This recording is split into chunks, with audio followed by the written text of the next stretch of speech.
대구 시립병원의 차가운 새벽 공기가 응급실 복도를 가득 채우고 있었습니다. 시계가 새벽 2시 30분을 가리키고 있었습니다. 응급의학과 전문의 강태호는 하얀 가운을 입은 채로 간호사 스테이션에서 환자 차트를 정리하고 있었습니다. 35세의 그는 이 병원에서 10년째 근무하고 있었지만 여전히 매 순간이 긴장의 연속이었습니다. 강태호는 잠시 손을 멈추고 창밖을 바라봤습니다.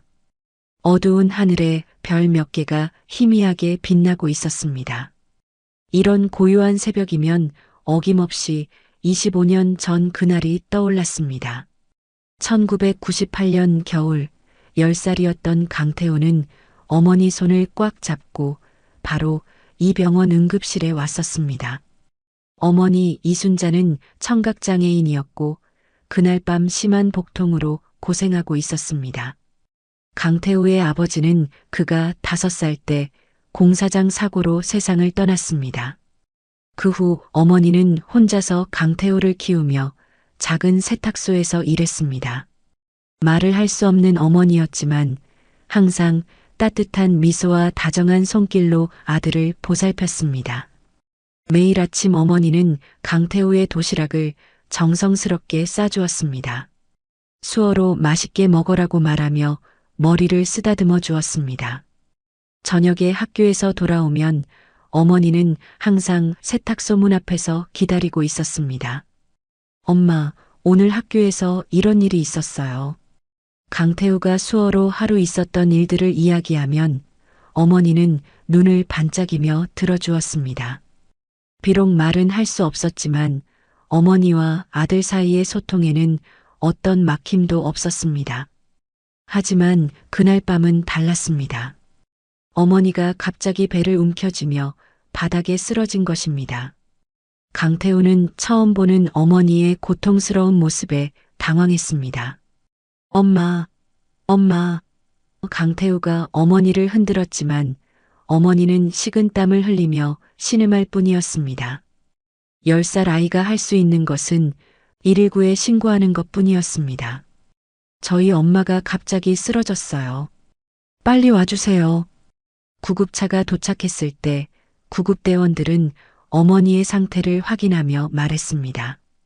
의식은 있는데 왜 대답을 안 하지? 엄마는 청각장애인이에요. 말도 못해요. 강태우가 설명했습니다. 아, 그렇구나. 애가 통역을 해야겠네. 병원으로 가는 구급차 안에서 강태우는 어머니의 손을 꽉 잡고 있었습니다. 어머니는 아픈 와중에도 강태우를 걱정하는 눈빛을 보냈습니다. 수어로 괜찮다, 걱정하지 말라고 말하는 어머니를 보며 강태우는 눈물을 참았습니다. 병원에 도착해서 가장 먼저 마주한 것은 접수 간호사의 차가운 시선이었습니다.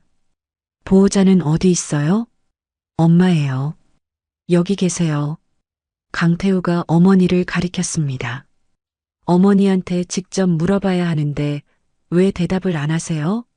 엄마는 말을 못해요. 청각장애인이에요. 간호사의 표정이 순간 귀찮다는 듯 변했습니다. 그럼 어떻게 하라고? 애한테 물어서 정확한 상황을 어떻게 파악해? 그때부터 강태우의 악몽이 시작되었습니다. 어머니가 언제부터 아프셨는지 물어봐. 강태우가 수어로 어머니에게 물어보고 대답했습니다. 2시간 전부터요. 어디가 어떻게 아픈지 정확히 말해봐. 배가 아프다고 해요. 오른쪽 아래쪽이요. 하지만 의료진들은 계속 불편해했습니다. 답답하네. 아이가 정확히 통역할 수 있을까? 당직 의사가 짜증스럽게 말했습니다. 증상을 제대로 설명 못하면 오진 가능성이 높아져. 그러게 말이야. 이런 환자들은 시간만 오래 걸려. 간호사가 중얼거렸습니다. 10살 강태우는 어머니와 의료진 사이에서 필사적으로 통역을 했습니다. 하지만 의료진들의 표정은 계속 불편해 보였습니다. 아이야, 어머니한테 물어봐. 언제부터 정확히 아프기 시작했는지. 강태우가 수어로 물어보고 대답했습니다. 저녁 8시쯤부터요. 8시? 아까는 2시간 전이라고 했잖아. 지금 10시인데? 강태우는 당황했습니다. 정확한 시간을 계산하지 못했던 것입니다. 죄송해요. 제가 잘못 말했어요. 이런 식으로 하면 제대로 된 진료가 어려워. 의사가 한숨을 쉬었습니다. 어머니는 그런 분위기를 감지하고 더욱 위축되었습니다. 미안한 표정으로 강태우를 바라보며 수어로 말했습니다. 미안해, 태우야. 엄마 때문에 힘들지? 강태우는 어머니의 손을 꽉 잡았습니다. 괜찮아요, 엄마. 전혀 힘들지 않아요. 하지만 마음은 아팠습니다. 어머니가 자신 때문에 미안해하는 모습을 보는 것이 가장 견디기 어려웠습니다. 진료는 계속 지연되었습니다. 의료진들은 아이의 통역에 의존해야 하는 상황을 못마땅해 했고 다른 환자들도 대기 시간이 길어지자 불평하기 시작했습니다. 저 사람들 때문에 왜 이렇게 오래 걸려? 의사소통이 안 되니까 시간이 오래 걸리네.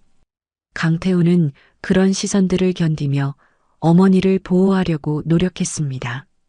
드디어 3시간 후 진단이 내려졌습니다. 급성 충수염이었습니다.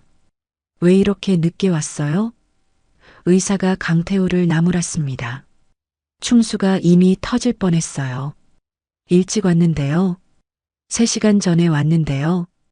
강태우가 억울하게 말했습니다. 그때 제대로 설명했어야죠. 시간을 너무 많이 허비했어요. 강태우는 아무 말도 할 수 없었습니다.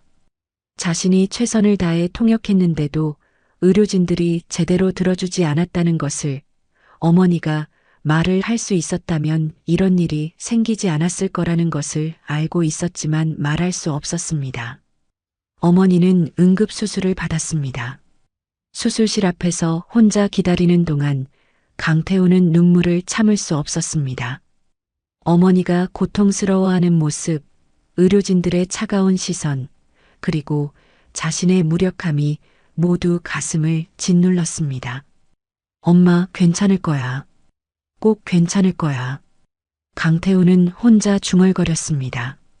6시간 후 수술이 끝났습니다. 의사가 나와서 말했습니다. 수술은 했지만 상태가 좋지 않아요. 충수가 터져서 복막염이 시작됐어요. 감염이 심한 상태입니다. 그럼 위험한 건가요? 지켜봐야죠. 다행히 어린 아들이 있으니까 의사소통은 되겠네요. 그 말에서도 강태우는 상처를 받았습니다. 어머니를 환자로 보는 것이 아니라 의사소통이 어려운 문제 환자로 보고 있다는 느낌이 들었습니다. 어머니는 중환자실에 입원했습니다. 강태우는 매일 병원에 와서 어머니 곁을 지켰습니다. 어머니는 의식을 잃었다 깨어났다를 반복했습니다. 깨어 있을 때마다 강태우를 보고 미안하다는 수어를 했습니다. 엄마, 미안하다고 하지 마세요. 엄마는 잘못한 게 없어요. 하지만 어머니의 상태는 점점 나빠졌습니다. 감염이 온몸으로 퍼지고 있었습니다. 의료진들은 여전히 차가웠습니다.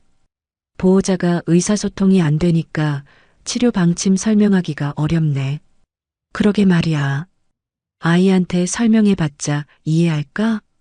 강태우는 어른들의 그런 말들을 들으며 혼자서 모든 것을 감당해야 했습니다. 10살 아이가 어머니의 생사를 걱정하며 동시에 복잡한 의료진들의 설명을 이해하려고 애썼습니다. 일주일이 지났을 때 어머니의 상태가 급격히 악화되었습니다. 태우야. 어머니가 마지막으로 수어를 했습니다. 엄마가 너무 사랑해. 착하게 살아. 엄마 안 돼요. 일어나세요. 강태우가 울며 어머니의 손을 잡았습니다. 하지만 어머니는 그대로 눈을 감았습니다. 10살 강태우는 그 자리에서 무너져 내렸습니다. 엄마 미안해요. 내가 제대로 말하지 못해서. 내가 더 똑똑했다면. 어머니의 장례식은 쓸쓸했습니다. 강태호는 고아가 되었습니다. 친척들이 몇 명 왔지만 대부분 어머니의 청각장애를 못마땅하게 여겼던 사람들이었습니다. 불쌍한 아이. 이제 어떻게 하지? 시설에 보내는 게 낫겠어. 누가 키우겠어? 하지만 어머니의 언니인 이모가 강태호를 데려가겠다고 했습니다. 태호는 내가 키울게. 순자가 그렇게 아끼던 아이인데. 이모 집에서의 생활은 어려웠습니다. 이모부는 강태호를 탐탁지 않게 여겼습니다. 장애인 여동생 아들까지 떠안게 됐네. 앞으로 어떻게 살지? 이모는 강태호를 감쌌지만 늘 미안해했습니다. 태우야, 이모가 내 엄마만큼 잘해주지 못해서 미안해. 강태호는 이모에게 부담을 주지 않으려고 애썼습니다. 공부도 열심히 하고 집안일도 도왔습니다. 하지만 밤마다 어머니가 그리웠습니다. 어머니의 따뜻한 손길, 어머니와 나누던 수어대화, 어머니가 해주던 맛있는 반찬들. 무엇보다 가슴 아픈 것은 후회였습니다. 내가 더 똑똑했다면, 의사들에게 엄마 상태를 정확히 설명할 수 있었다면 엄마가 죽지 않았을 텐데. 그 생각이 강태호를 괴롭혔습니다. 중학교에 진학한 후 강태호는 결심했습니다. 나는 의사가 될 거야. 엄마 같은 사람들을 도와주는 의사가 될 거야. 공부에 매진했습니다. 이모네 형편이 어려웠기 때문에 장학금을 받아야 했습니다. 태우야, 공부하느라 힘들지? 이모가 걱정했습니다. 아니에요, 이모. 저는 꼭 의사가 될 거예요. 고등학교 때는 새벽 5시에 일어나서 신문 배달을 했습니다. 이모에게 경제적 부담을 덜어드리기 위해서였습니다. 태우가 너무 고생한다. 미안해서 어떻게 하지? 이모가 이모부에게 말했습니다. 그래도 애가 철이 들어서 다행이야. 자기 앞가림은 하잖아. 강태우는 그런 대화를 들으며 더욱 열심히 살았습니다. 엄마를 위해서, 이모를 위해서, 그리고 자신을 위해서. 드디어 대학 입시에서 의과대학에 합격했습니다. 합격 통지서를 받던 날 강태우는 어머니 묘소에 갔습니다. 엄마, 저 의대생 됐어요. 이제 정말 의사가 될 수 있어요. 바람이 불어와 나뭇잎들이 살랑살랑 움직였습니다. 마치 어머니가 대답하는 것 같았습니다. 의과대학 생활은 쉽지 않았습니다. 강태우는 학비와 생활비를 벌기 위해 과외를 하고 야간 아르바이트까지 해야 했습니다. 다른 동기들이 공부에만 전념할 때 그는 생계를 위해 뛰어다녀야 했습니다. 강태우, 너 요즘 수업에 자주 늦는데 괜찮아? 동기가 걱정스럽게 물었습니다. 아, 괜찮아. 늦잠 좀 잤어. 강태우는 새벽까지 일한다는 말을 하지 않았습니다. 하지만 공부에 대한 열정만큼은 누구보다 뜨거웠습니다. 특히 의료진의 태도와 환자 인권에 관한 수업에서는 누구보다 진지했습니다. 의사는 모든 환자를 차별 없이 대해야 합니다. 교수가 강의했습니다. 강태우는 그런 말을 들을 때마다 어머니를 생각했습니다. 정말 그럴까? 현실은 다른데. 의과대학 3학년 때 병원 실습이 시작되었습니다. 그리고 강태우는 충격적인 현실을 마주했습니다. 이런 환자들은 시간만 오래 걸려서 귀찮아. 의사소통이 안 되니까 정확한 진단도 어렵고, 실습을 나간 병원에서도 25년 전과 똑같은 일들이 벌어지고 있었습니다. 어느 날 한 청각장애인 할머니가 응급실에 왔습니다.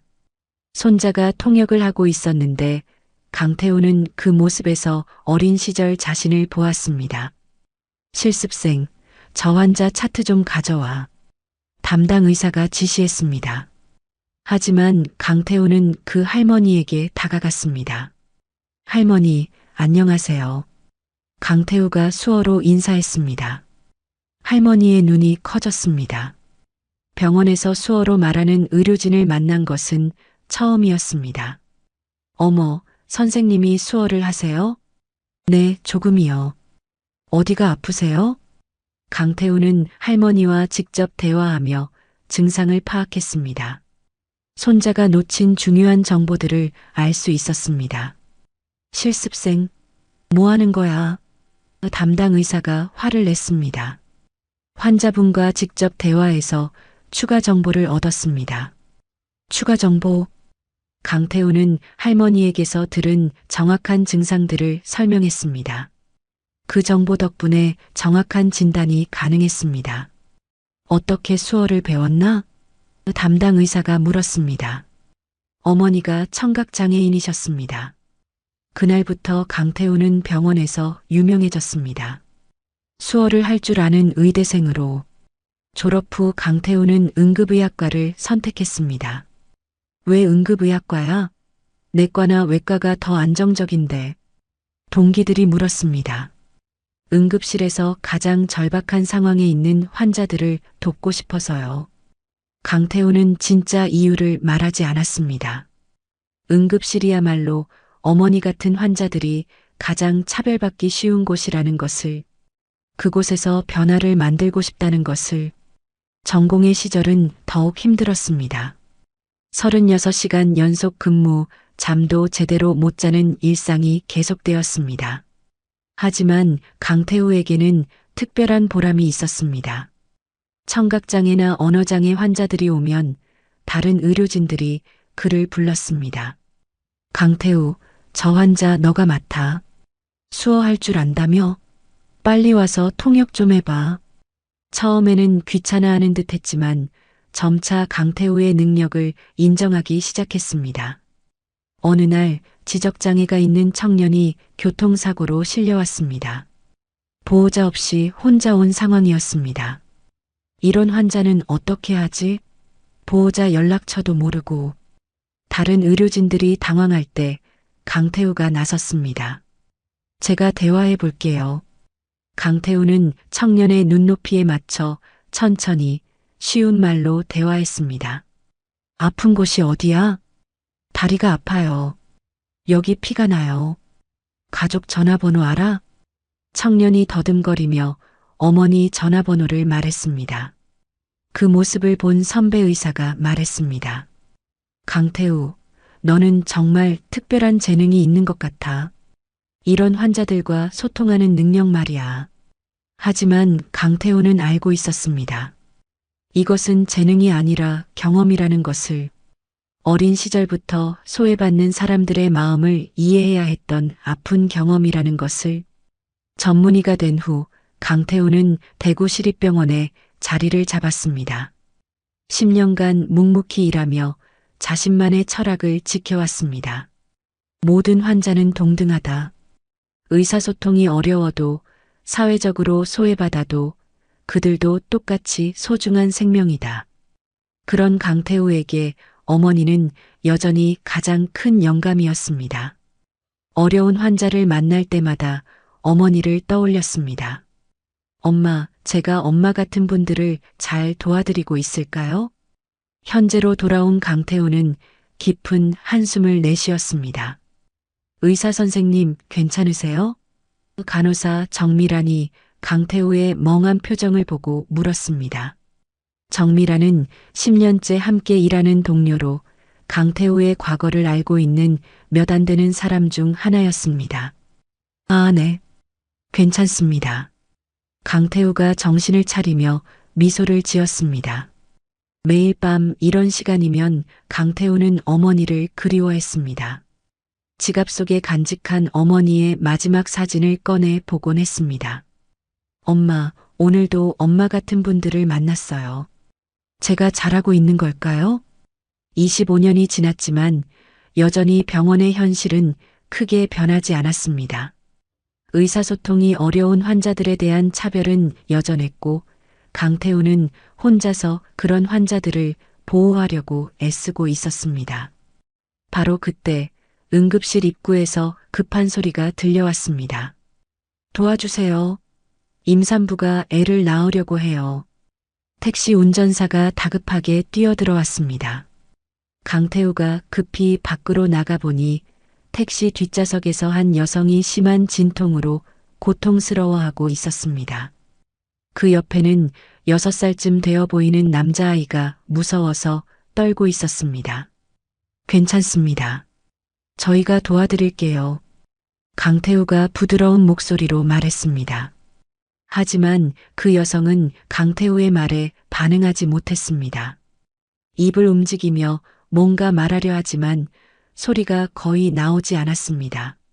손으로 배를 가리키며 고통스러워했습니다. 엄마는 말을 못해요.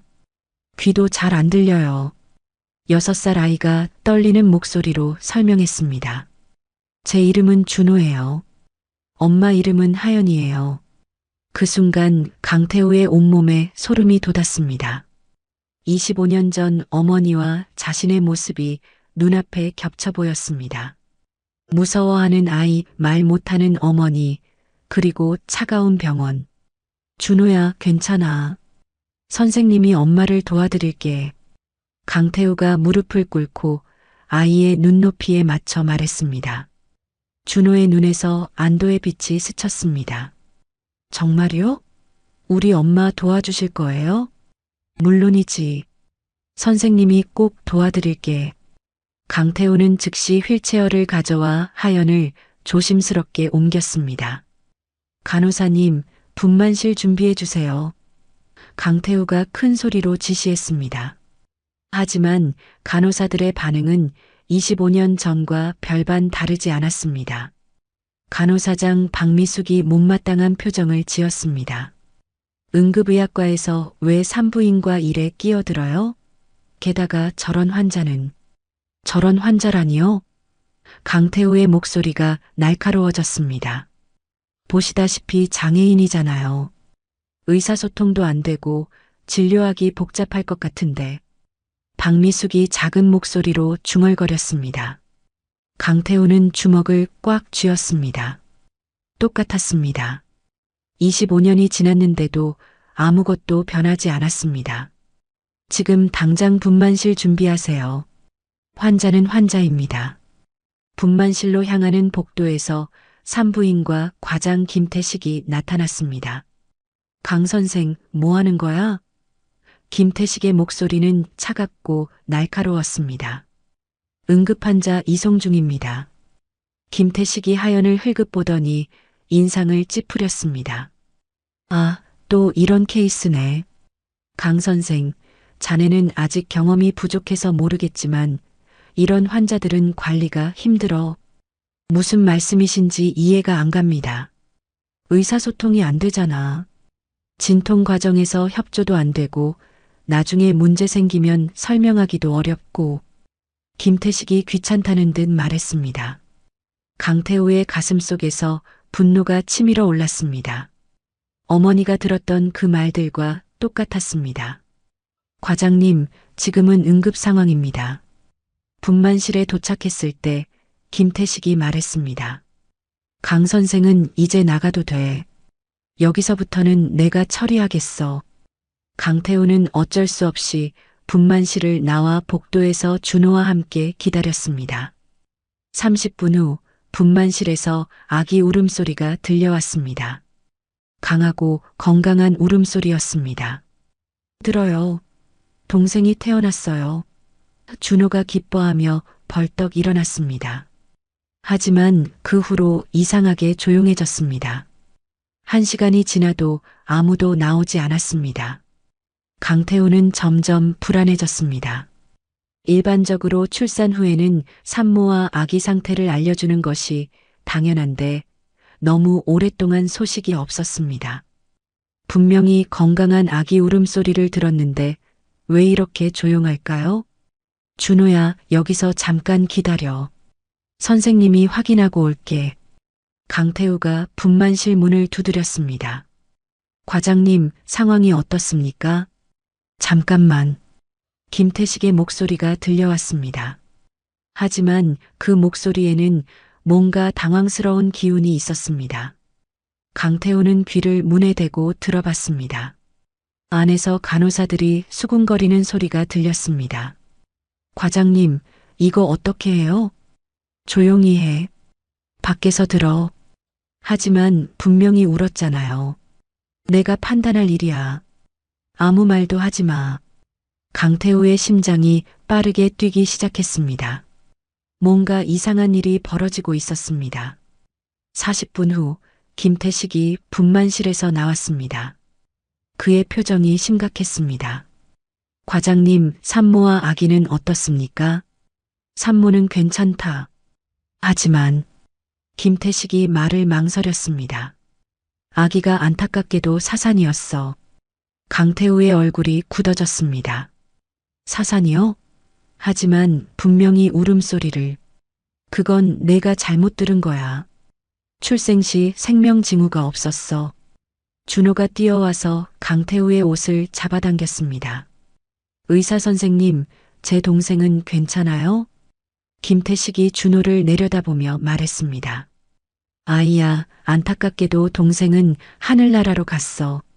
준호의 얼굴이 창백해졌습니다. 동생이 죽었다고요? 아니에요. 분명히 울음소리 들었어요. 강태우도 같은 생각이었습니다. 분명히 건강한 아기 울음소리를 들었습니다. 과장님, 혹시 제가 아기를 직접 확인해 봐도 될까요? 김태식의 표정이 급격히 굳어졌습니다. 왜? 내 진단을 의심하는 건가? 그런 뜻이 아니라 가족들이 너무 힘들어하니까. 이미 처리했어. 위생상 문제도 있고. 그때 준호가 갑자기 말했습니다. 아저씨, 저 동생을 마지막으로 한 번만 안아보고 싶어요. 김태식이 망설이다가 마지못해 허락했습니다. 그럼, 정말 잠깐만, 5분만. 김태식이 준호를 분만실 옆에 있는 작은 처치실로 안내했습니다. 강태우도 함께 따라갔습니다. 작은 처치실 안에는 하얀 시트에 쌓인 아기가 작은 침대에 누워 있었습니다. 아기는 조용했고 창백해 보였습니다. 동생, 준호가 작은 목소리로 중얼거렸습니다. 김태식이 옆에서 말했습니다. 정말 잠깐만이야. 만지지는 말고 그냥 봐. 하지만 준호는 천천히 아기에게 다가갔습니다. 눈물이 뺨을 타고 흘러내렸습니다. 동생아, 나 형이야. 미안해, 늦게 만나서. 준호가 조심스럽게 아기를 내려다봤습니다. 아기는 차갑고 움직이지 않았습니다. 한 번만 안아봐도 될까요? 준호가 김태식에게 물었습니다. 안 돼. 만지면. 제발이요. 한 번만요. 준호가 간절하게 부탁했습니다. 강태우가 끼어들었습니다. 과장님, 잠깐만이라도. 김태식이 한숨을 쉬었습니다. 정말 조심히. 잠깐만. 준호가 조심스럽게 아기를 안아 올렸습니다. 아기는 차가웠지만 준호는 따뜻하게 안아주었습니다. 동생아, 형이 안아줄게. 따뜻하게 해줄게. 바로 그때였습니다. 아기의 얼굴에 따뜻한 숨기운이 느껴졌습니다. 준호가 깜짝 놀라며 외쳤습니다. 동생이 숨을 쉬어요. 뭐라고?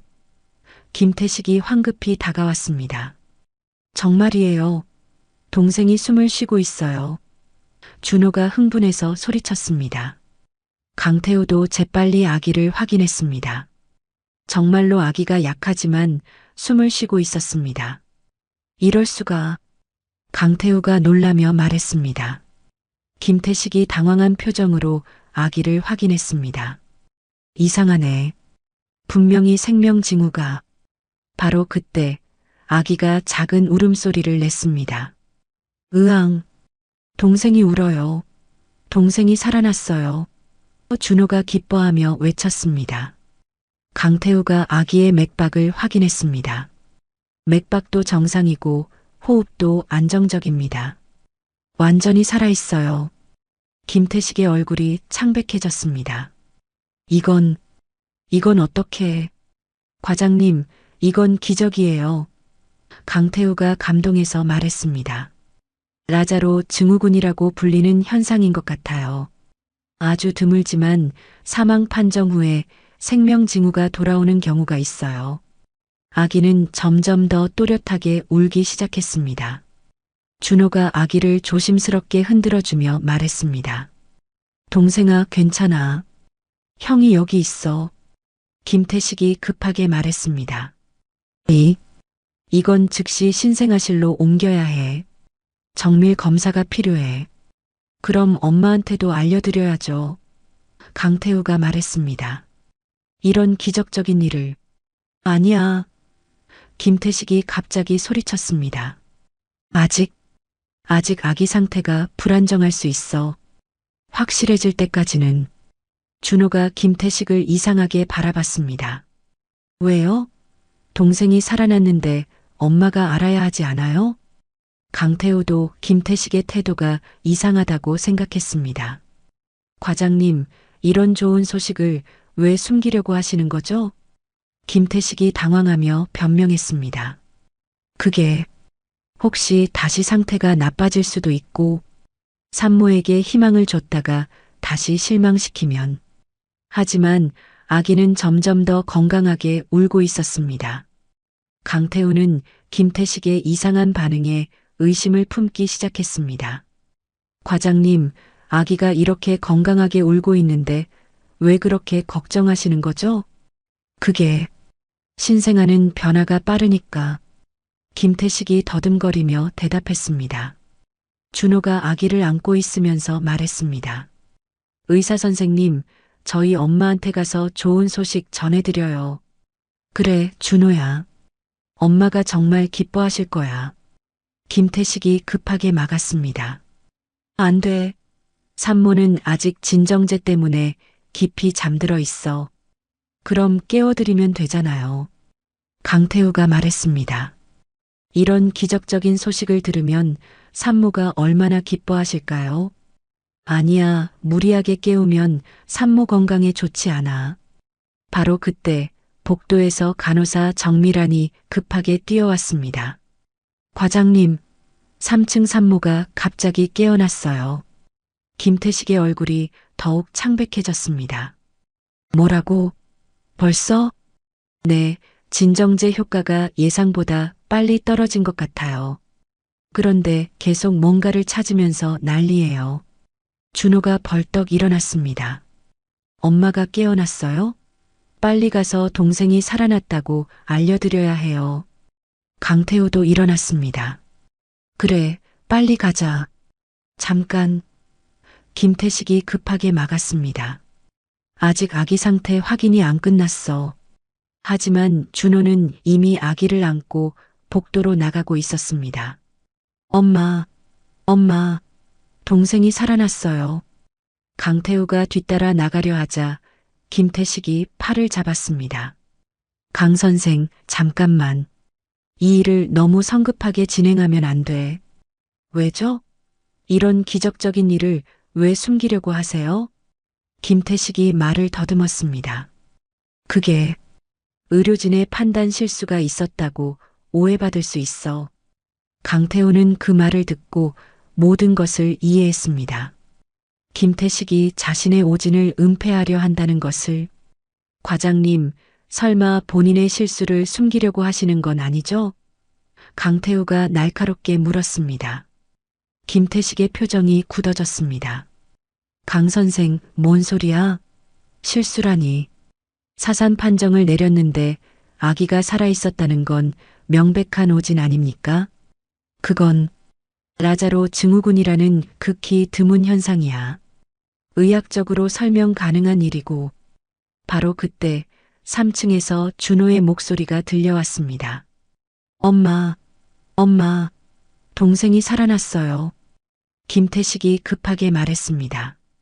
저 아이를 막아야 해. 산모가 혼란스러워할 거야. 왜요? 좋은 소식인데. 김태식이 강태우를 붙잡고 급하게 말했습니다. 강 선생, 이 일이 밖으로 알려지면 병원에 큰 문제가 될 수 있어. 의료진의 판단 실수라고 오해받을 수 있고. 오해가 아니라 사실 아닙니까? 자네도 의사 아니야? 의료진끼리는 서로 감싸줘야 하는 거 아니야? 강태우는 김태식의 말에 분노했습니다. 환자의 생명보다 의료진의 체면이 더 중요하다는 말씀이세요? 그런 뜻이 아니라 3층에서 더 큰 소동이 들렸습니다. 간호사들의 당황하는 소리와 준호의 흥분된 목소리가 섞여 있었습니다. 강태우가 김태식의 손을 뿌리쳤습니다. 죄송하지만 저는 환자가 더 중요합니다. 강태우가 3층으로 뛰어 올라가자 김태식이 뒤따라오며 소리쳤습니다. 강 선생, 이 일을 함부로 퍼뜨리면 안 돼. 3층 복도는 이미 난리가 나 있었습니다. 하연이 침대에서 일어나 준호와 아기를 보고 눈물을 흘리고 있었습니다. 간호사들은 상황을 파악하지 못해 당황하고 있었습니다. 무슨 일이에요? 이 아기는 어디서 온 거죠? 간호사가 물었습니다. 준호가 자랑스럽게 대답했습니다. 우리 동생이에요. 죽었다고 했는데 제가 안아주니까 살아났어요. 간호사들이 믿을 수 없다는 표정을 지었습니다. 죽었던 아기가 살아났다고요? 그럴 리가. 하연이 아기를 보고 수어로 격렬하게 뭔가 말했습니다. 눈물이 뺨을 타고 흘러내렸습니다. 엄마가 뭐라고 하세요? 간호사가 준호에게 물었습니다. 엄마가 고맙다고 해요. 그리고 정말 믿을 수 없다고 해요. 준호가 번역했습니다. 강태우가 3층에 도착해서 상황을 보고 감동했습니다. 가족이 제외하는 따뜻한 장면이었습니다. 정말 기적이네요. 강태우가 미소를 지으며 말했습니다. 하연이 강태우를 보고 수어로 인사했습니다. 준호가 번역했습니다. 엄마가 고맙다고 해요. 의사 선생님이 도와주셔서 고맙다고 해요. 김태식이 숨을 헐떡이며 3층에 도착했습니다. 모두들 진정하세요. 과장님, 이런 기적적인 일이. 간호사가 신기해하며 말했습니다. 김태식이 급하게 말했습니다. 아기 상태가 아직 불안정할 수 있으니까 즉시 신생아실로 옮겨야 해요. 하지만 이렇게 건강해 보이는데요? 간호사가 의아해했습니다. 아기는 엄마 품에서 평온하게 있었고 때때로 작은 울음소리를 내기도 했습니다. 완전히 정상적인 신생아의 모습이었습니다. 하연이 아기를 꽉 안고 수어로 말했습니다. 준호가 번역했습니다. 엄마가 절대 동생을 놓지 않겠다고 해요. 김태식이 다급해졌습니다. 산모분, 아기의 안전을 위해서. 강태우가 끼어들었습니다. 과장님, 아기 상태를 확인해 보니 완전히 정상입니다. 굳이 엄마와 떨어뜨릴 필요가 있을까요? 그건 의학적으로 정밀 검사가. 바로 그때 복도 끝에서 병원장 이강호가 나타났습니다. 몇 명의 간호사들과 함께였습니다. 무슨 소동입니까? 이강호의 목소리가 차갑게 울려 퍼졌습니다. 김태식이 당황하며 이강호에게 다가갔습니다. 원장님, 이게. 이강호가 상황을 파악하고 눈썹을 찌푸렸습니다. 사산하라고 보고받았는데 왜 여기 있는 거지? 복도에 긴장감이 흘렀습니다. 김태식이 급하게 설명했습니다. 원장님, 라자로 증후군으로 보이는 현상이 발생했습니다. 라자로 증후군? 이강호가 의아해했습니다. 강태우가 나서서 설명했습니다. 원장님, 정말 놀라운 일이 일어났습니다. 사산으로 판정된 아기가 형이 안아주는 순간 숨을 쉬기 시작했어요. 이강호의 표정이 굳어졌습니다. 그게 무슨 말인가? 준호가 자랑스럽게 말했습니다.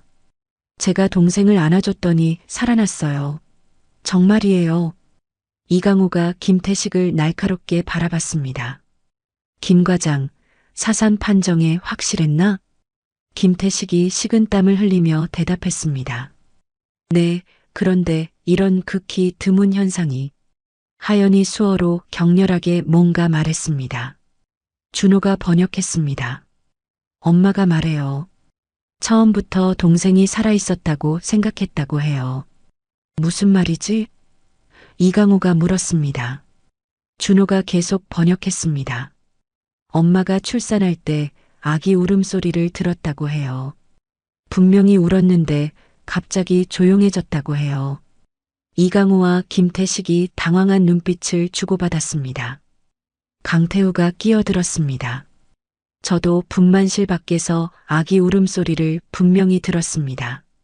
강 선생, 그건... 김태식이 말을 더듬었습니다. 준호가 순진하게 말했습니다.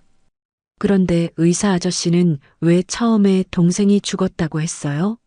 그리고 왜 엄마한테 동생을 보여주지 않았어요? 그 질문에 복도에 있던 모든 사람들이 조용해졌습니다.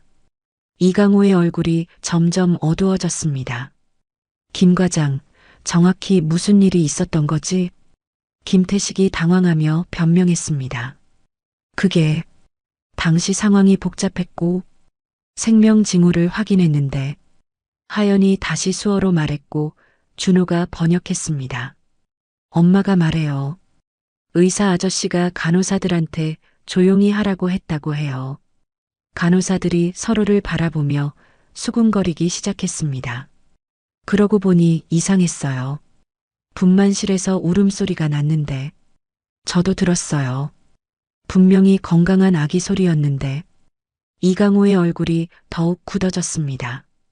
간호사들, 정확히 무슨 일이 있었는지 말해보시오. 간호사 정미란이 용기를 내어 말했습니다. 원장님, 분만 과정에서 분명히 아기 울음소리를 들었어요. 그런데 김 과장님이 갑자기 다른 간호사들을 모두 내보내시고 정 간호사?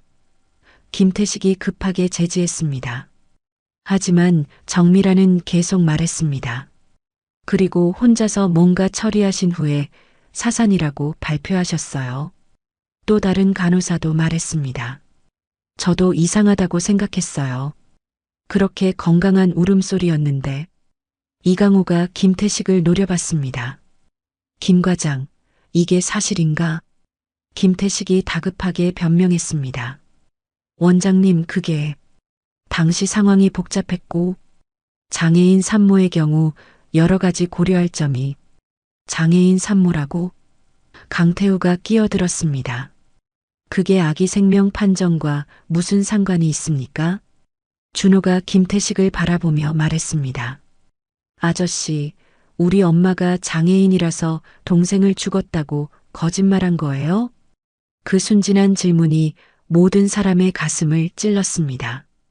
하연이 아기를 더욱 꽉 안고 수어로 말했습니다. 준호가 번역했습니다. 엄마가 화가 났다고 해요. 왜 우리를 속였냐고 물어봐요. 김태식이 식은땀을 흘리며 말했습니다. 그게 아니라 의학적인 판단에서 의학적인 판단?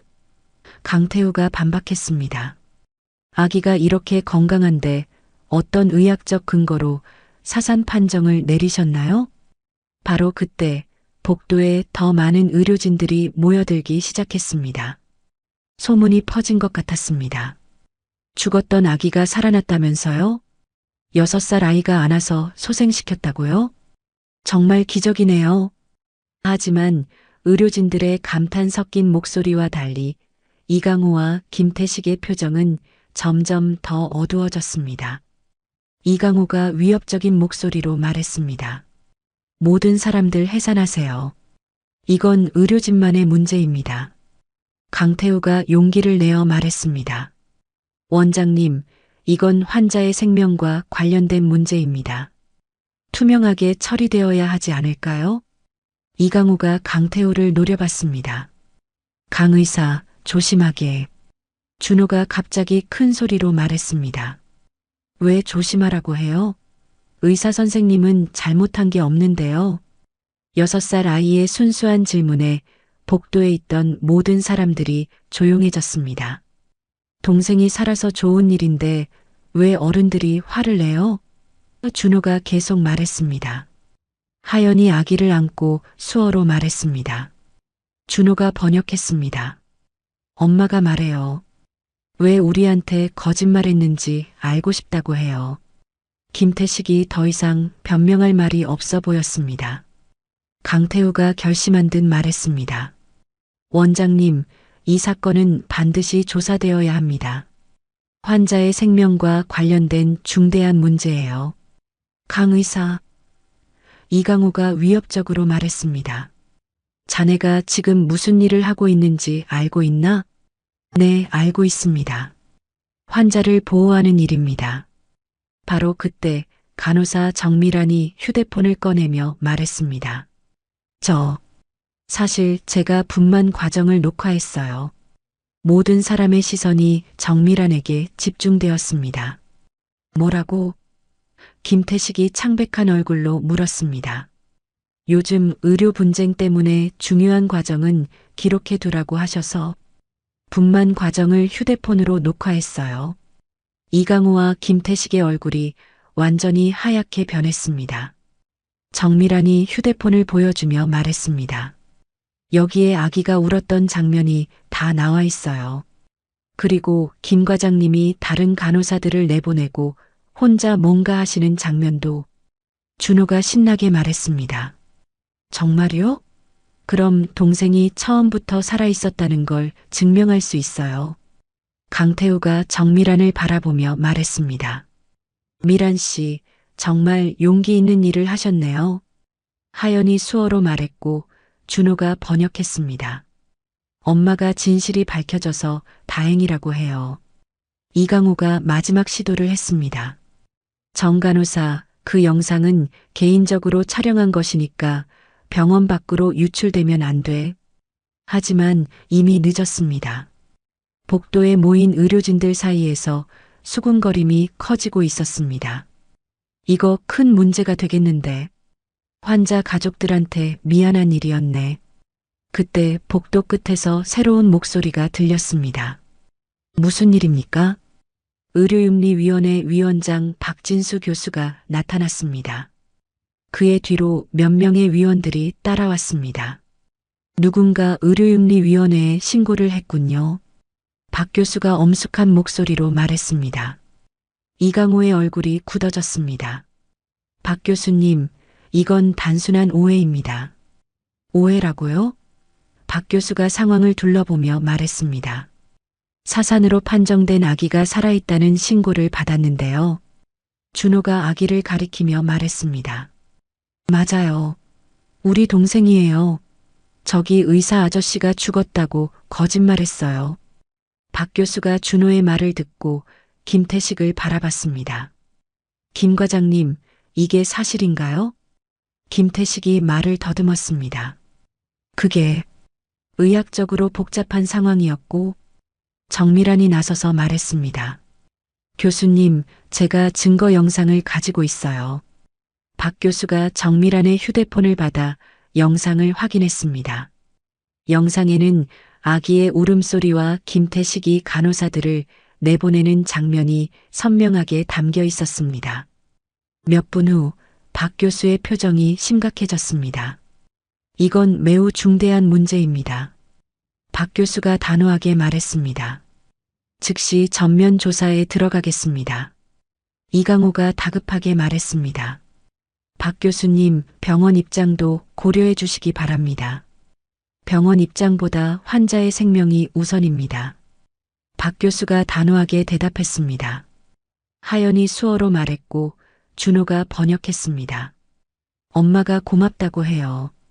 진실을 밝혀주셔서 고맙다고 해요.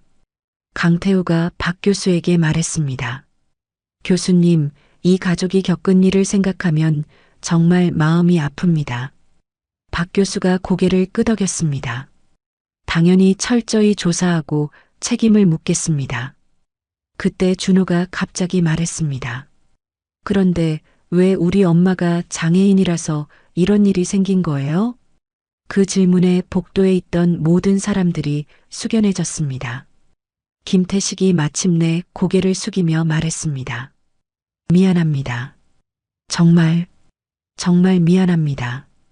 박 교수가 김태식을 엄중하게 바라봤습니다. 김 과장님, 지금 사과만으로 해결될 문제가 아닙니다. 환자의 생명과 관련된 허위 판정은 의료진으로서 있을 수 없는 일입니다. 김태식이 더욱 고개를 숙였습니다. 교수님, 저는 그리고 더 심각한 것은 환자가 장애인이라는 이유로 차별적 대우를 했다는 점입니다. 준호가 김태식을 바라보며 말했습니다. 아저씨, 우리 엄마는 말을 못하지만 나쁜 사람이 아니에요. 동생도 똑같이 소중해요. 김태식의 눈에서 눈물이 흘러내렸습니다. 미안해, 정말 미안해. 하연이 아기를 안고 김태식을 바라봤습니다. 그리고 수어로 뭔가 말했습니다. 준호가 번역했습니다. 엄마가 아저씨를 용서한다고 해요. 하지만 다른 가족들에게는 이런 일이 없었으면 좋겠다고 해요. 그 말을 들은 모든 사람들의 눈에 눈물이 맺혔습니다. 강태우가 감동하며 말했습니다. 하연 씨, 정말 훌륭하십니다. 박 교수가 이강호를 바라보며 말했습니다. 원장님, 이 병원의 장애인 환자 대우에 대해 전면적인 개선이 필요합니다. 네, 알겠습니다. 이강호가 고개를 숙였습니다. 그리고 모든 의료진에 대한 인권 교육을 의무화하겠습니다. 준호가 갑자기 말했습니다. 그럼 앞으로는 우리 엄마 같은 분들도 차별받지 않을 거예요? 박 교수가 준호에게 무릎을 꿇고 말했습니다. 그래, 약속할게. 앞으로는 절대 그런 일이 없을 거야. 정말요? 약속해요? 응, 약속해. 준호가 환하게 웃었습니다. 좋아요. 그럼 다른 친구들도 병원에서 무서워하지 않을 거예요. 강태우가 준호의 머리를 쓰다듬으며 말했습니다. 준호야, 내가 정말 용감했어. 동생을 구했을 뿐만 아니라 많은 사람들을 도왔어. 정말요? 응, 내 덕분에 이 병원이 더 좋은 곳이 될 거야. 하연이 강태우에게 수어로 인사했습니다. 준호가 번역했습니다. 엄마가 의사 선생님께 정말 감사하다고 해요. 선생님이 아니었으면 어떻게 됐을지 모른다고 해요. 강태우가 하연에게 수어로 대답했습니다. 저야말로 감사합니다. 소중한 것을 깨닫게 해주셔서. 그로부터 6개월이 지났습니다. 대구시립병원은 완전히 새로워졌습니다. 입구에는 모든 환자는 평등합니다라는 현수막이 걸려 있었고 장애인 의료지원센터가 새롭게 설치되었습니다. 강태우는 의료윤리위원회 위원장으로 임명되어 병원 개혁을 이끌고 있었습니다. 매주 의료진들을 대상으로 환자 인권 교육을 실시했습니다. 환자는 그 누구든 똑같이 소중한 생명입니다. 강태우가 교육 첫날 의료진들에게 말했습니다. 장애가 있다고 해서 치료받을 권리가 달라지지 않습니다. 김태식은 징계를 받고 다른 병원으로 옮겨갔지만 떠나기 전에 하연 가족에게 찾아와 진심으로 사과했습니다. 그리고 장애인 인권단체에 기부도 했습니다. 한편 하연은 병원의 장애인 의료지원센터에서 상담 자원봉사를 시작했습니다. 자신과 같은 경험을 하는 사람들을 도와주고 싶었습니다. 준호는 초등학교에 입학했습니다. 학교에서 발표 시간에 자신의 경험을 이야기했습니다. 저는 동생을 안아서 살렸어요. 그리고 우리 엄마는 말을 못하지만 세상에서 가장 좋은 엄마예요. 선생님과 친구들이 박수를 쳐주었습니다. 서준이도 이제 6개월이 지나 건강하게 자라고 있었습니다. 준호를 보면 까르르 웃곤 했습니다. 어느 토요일 오후 강태우는 하연, 가족과 함께 공원에서 시간을 보냈습니다. 선생님 덕분에 저희가 이렇게 행복하게 살 수 있어요. 준호가 통역하며 하연의 말을 전했습니다. 강태우는 서준이를 안아주며 미소 지었습니다. 준호가 동생을 구한 거야. 나는 그냥 도와준 것뿐이야. 그래도 선생님이 없었으면 안 됐을 거예요. 그때 강태우의 휴대폰에 메시지가 왔습니다. 전국 각지의 병원에서 도움을 요청하는 내용이었습니다. 하연과 준호의 이야기가 언론에 알려지면서 전국적으로 의료 인권에 대한 관심이 높아진 것입니다. 선생님, 다른 곳에서도 도움이 필요한가 봐요? 준호가 물었습니다. 그런 것 같네.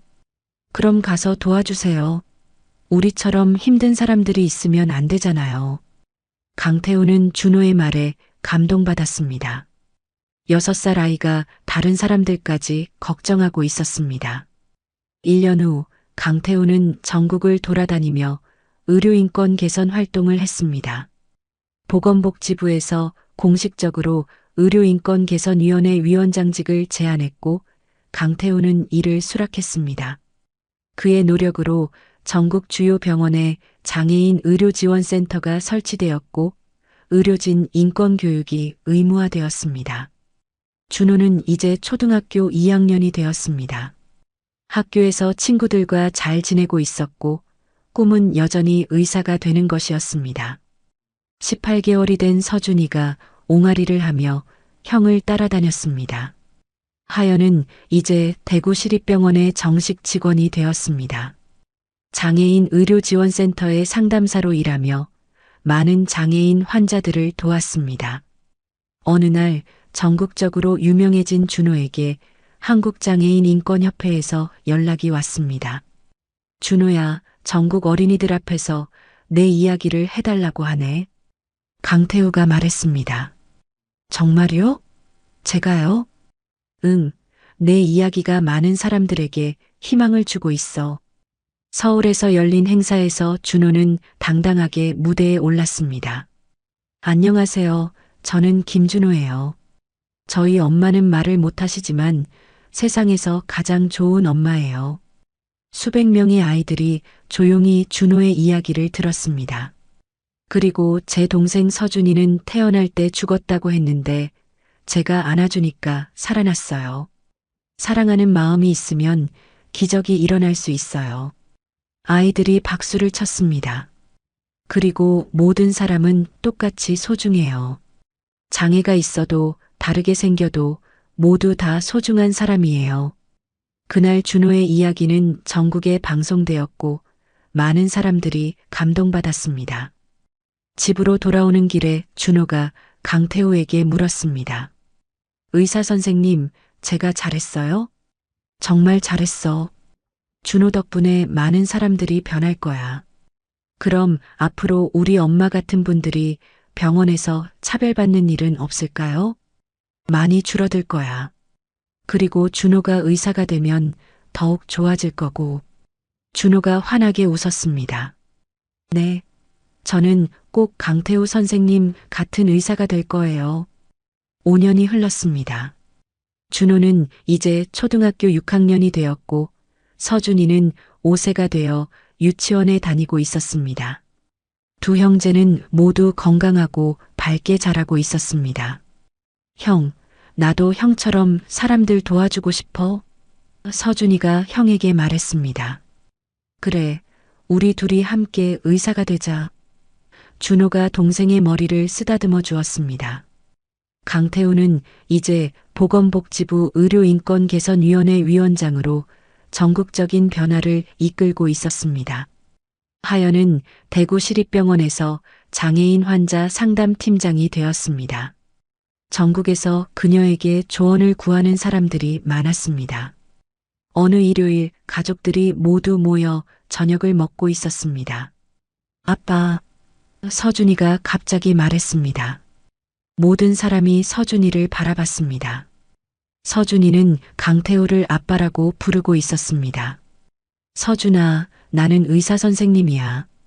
강태우가 웃으며 말했습니다. 아니에요. 아빠예요. 서준이가 고집을 부렸습니다. 준호가 웃으며 말했습니다. 선생님, 서준이가 선생님을 아빠라고 생각하나 봐요. 하연이 수어로 뭔가 말했고 준호가 번역했습니다. 엄마가 말씀하시길 선생님은 우리 가족이나 다름없다고 하세요. 강태우의 눈에 눈물이 맺혔습니다. 고마워요. 정말 고마워요. 그날 저녁 강태우는 어머니 묘소를 찾아갔습니다. 엄마, 저 이제 정말 좋은 의사가 된 것 같아요. 엄마 같은 분들을 많이 도왔어요. 바람이 불어와 나뭇잎들이 살랑살랑 움직였습니다. 그리고 엄마, 저에게도 가족이 생겼어요. 정말 따뜻하고 좋은 가족이요. 묘소 앞에 국화꽃을 놓으며 강태우는 조용히 감사의 기도를 올렸습니다. 집으로 돌아오는 길에 강태우는 휴대폰으로 전국 각지에서 온 감사 메시지들을 확인했습니다. 강태우 선생님 덕분에 저희 병원도 많이 변했습니다. 장애인 환자들이 이제 편안하게 치료받고 있어요. 준호와 서준이 이야기가 저희에게 큰 감동을 주었습니다. 강태우는 뿌듯한 마음으로 집에 도착했습니다. 거실에서는 준호가 서준이에게 책을 읽어주고 있었고 하연은 뜨개질을 하며 아들들을 바라보고 있었습니다. 선생님 오셨어요. 준호가 반갑게 인사했습니다. 아빠. 서준이가 강태우에게 달려와 안겼습니다. 강태우는 서준이를 안아올리며 생각했습니다. 정말 기적이 일어났구나. 6살 아이의 순수한 사랑이 동생을 살렸고 그 사랑이 온 세상을 변화시켰어. 10년 후 준호는 의과대학 1학년이 되었습니다. 준호는 키도 훌쩍 자라서 이제 강태우보다도 컸습니다. 의대 입학식에서 가족 사진을 찍을 때 모든 사람의 얼굴에 자부심이 가득했습니다. 형, 나도 의대 갈 거야. 15세가 된 서준이는 고등학교에서 학생회장을 하며 활발하게 활동하고 있었습니다. 강태우는 이제 50대가 되어 머리에 흰머리가 조금 섞여 있었지만 여전히 정정했습니다. 전국의 의료 인권 개선을 위해 바쁘게 활동하고 있었습니다. 하연은 이제 전국적으로 유명한 장애인 인권 활동가가 되어 있었습니다. 정부 자문위원으로도 활동하며 정책 개선에 힘쓰고 있었습니다. 의대 입학 축하 모임에서 준호가 말했습니다. 저는 강태우 선생님처럼 모든 환자를 차별 없이 대하는 의사가 되고 싶어요. 강태우가 뿌듯하게 웃었습니다. 준호야, 넌 이미 훌륭한 의사의 마음을 가지고 있어. 선생님이 저희 가족을 구해주셨듯이 저도 많은 사람들을 도와주고 싶어요. 서준이가 형의 말에 덧붙였습니다. 저도요. 우리 형제가 함께 세상을 더 좋게 만들 거예요. 하연이 수어로 말했고 준호가 번역했습니다. 엄마가 자랑스럽다고 하세요. 우리 아이들이 이렇게 훌륭하게 자라서. 그날 저녁 가족들은 함께 대구시립병원을 방문했습니다. 병원은 이제 강태우 의료인권센터라는 이름이 붙은 새로운 건물을 갖고 있었습니다. 로비에는 작은 동상이 하나 서 있었습니다. 6세 아이가 아기를 안고 있는 모습이었습니다. 아래에는 글귀가 새겨져 있었습니다. 사랑의 기정 김준호와 김서준 형제, 그리고 모든 환자의 존엄성을 위하여. 와, 이거 우리야. 서준이가 신기해했습니다. 준호가 동상을 바라보며 말했습니다. 그때가 생각나네. 정말 무서웠는데. 하지만 넌 포기하지 않았어. 강태우가 준호의 어깨에 손을 올렸습니다. 그 용기가 모든 걸 바꿨어. 하연이 강태우에게 수어로 말했고 준호가 번역했습니다. 엄마가 말씀하시길 선생님이 우리 가족의 은인이라고 하세요. 아니에요. 여러분이 저를 변화시켜 주셨어요. 강태우가 진심으로 말했습니다. 그들이 병원을 나서며 준호가 물었습니다. 선생님, 혹시 후회한 적 있어요? 그때 저희를 도와주신 거? 단 한 번도 없어. 오히려 내 인생에서 가장 잘한 일이라고 생각해. 서준이가 강태우의 손을 잡으며 말했습니다. 아빠 고마워요. 강태우는 서준이가 여전히 자신을 아빠라고 부르는 것에 마음이 따뜻해졌습니다. 그로부터 몇 년 후 준호는 의과대학을 졸업하고 레지던트가 되었습니다. 그가 선택한 전공은 당연히 응급의학과였습니다. 강태우와 같은 길을 걷고 싶었습니다. 서준이도 의과대학에 진학했고 형과 같은 병원에서 공부하고 있었습니다. 어느 날 대구시립병원 응급실에 청각장애인 산모가 실려왔습니다. 25년 전과 똑같은 상황이었습니다. 하지만 이번에는 달랐습니다. 수어 통역사를 즉시 호출해 주세요. 당직 간호사가 능숙하게 지시했습니다. 네, 바로 연결하겠습니다. 병원 곳곳에는 수어 통역 시스템이 구축되어 있었고 모든 의료진은 기본적인 수어를 할 줄 알았습니다. 괜찮으세요? 저희가 잘 도와드릴게요. 레지던트 준호가 능숙한 수어로 산모에게 말했습니다. 산모의 눈에 안도의 빛이 스쳤습니다. 출산은 순조롭게 진행되었고 건강한 아기가 태어났습니다. 아무도 차별하지 않았고 아무도 무시하지 않았습니다. 축하드려요. 정말 건강한 아기예요. 준호가 산모에게 아기를 안겨주며 수어로 말했습니다. 그 모습을 지켜보던 강태우는 가슴이 뭉클했습니다. 25년 전과는 완전히 달라진 병원의 모습이었습니다. 그날 저녁 가족들이 모두 모였습니다. 형, 오늘 정말 멋있었어. 서준이가 형을 칭찬했습니다. 당연하지. 우리가 배운 대로 한 거야. 준호가 웃으며 대답했습니다. 하연이 수어로 말했고 준호가 번역했습니다. 엄마가 정말 자랑스럽다고 하세요. 우리 때문에 세상이 좋아졌다고. 강태우가 창밖을 바라보며 말했습니다. 정말 많이 변했네요. 이제 어떤 환자든 차별받지 않고 치료받을 수 있어요. 그럼 우리가 목표를 이룬 거네요. 서준이가 기뻐했습니다. 준호가 진지하게 말했습니다. 하지만 아직 갈 길이 멀어요. 전 세계에는 아직도 차별받는 사람들이 많아요. 그래, 우리가 계속 노력해야 해. 강태우가 고개를 끄덕였습니다.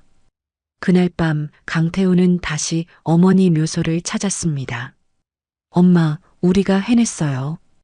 이제 엄마 같은 분들이 병원에서 차별받는 일은 없을 거예요. 묘비 앞에 놓인 꽃들이 달빛 아래 고요히 빛나고 있었습니다. 그리고 엄마, 저에게 정말 좋은 가족이 생겼어요. 준호와 서준이는 제 진짜 아들들 같아요. 바람이 불어와 나뭇잎들이 부드럽게 흔들렸습니다. 마치 어머니가 미소 짓고 있는 것 같았습니다.